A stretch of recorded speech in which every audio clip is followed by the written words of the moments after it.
के हजुरहरूले पनि ट्राई गर्नुभएको छ करेन्टको नयाँ चिज एन्ड बटरवाला flavour? Guys welcome back to my new blog. अनि फेरि आजको चाहिँ ब्लगको सुरुवात चाहिँ बाइकबाटै गर्न पऱ्यो, किनकि एउटा नयाँ फ्लेभर चाहिँ आइसकेको छ करेन्टको भनेर सुन्नमा आयो।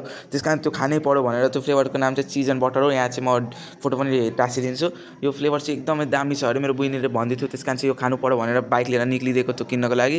अनि फेरि एकैछिन पछि त्यो साइड पनि पुगेँ म बजारको। अनि फेरि ठ्याक्कै मैले यो पाइ पनि सकेँ। 50 रुपियाँ चाहिँ यसको दाम रहेछ।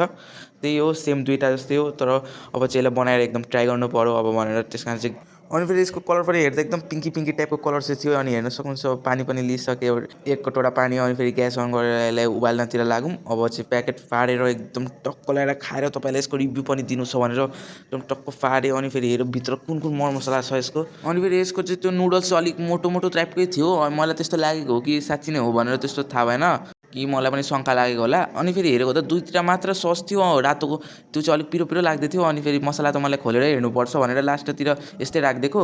छिटो छिटो बोइल गर्न चाहिँ मैले लगाइदिएँ। अब टक्क छिटो छिटो गर्नु पऱ्यो, छिटो छिटो खानु पऱ्यो। मलाई त इन्तजार नै भइरहेको थिएन, कसरी छिट्टो कम कि कम खाइदिउँ जस्तो लाग्दै थियो। त्यस कारण चाहिँ एकैछिन पछि हेरेको त आमा उब्लिसकेको रहेछ। अनि फेरि छिटो छिटो पानी निकालेको।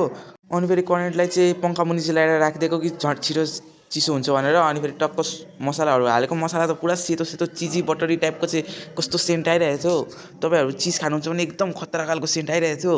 अनि फेरि त्यो एकैछिनमा चाहिँ त्यो सस पनि हालेको। सस त एकदम रातो रातो थियो। अब त मलाई वेटै भइरहेको थिएन यार, पुरा खानु मन लागिरहेको थियो। अब छिटो छिटो यसलाई हालेर एकदम टक्क लगाएर मिक्स गरिदिएको छिटो छिटो। एकदम मजाले मिक्स गरिदिन्छु, हेर्न सक्नुहुन्छ एकदम राम्रो देखि पुरा मसला ससला पुरा एकदम मजाले मिलोस् भनेर। अनि फेरि टक्क लगाएर यस्तो मिक्स गरेपछि एकदम खाना बसेको थियो।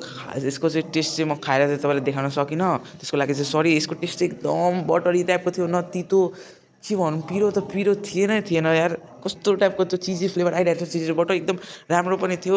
तर मलाई त्यस्तो एभरेज टाइपकै लाग्यो। तर मेरो बहिनीलाई चाहिँ एकदम मन पऱ्यो यो। तर यो नर्मल करेन्ट राइस चाहिँ यस्तो टक्कर दिन सकेन। भेटौँला अर्को ब्लगमा, बाई बाई।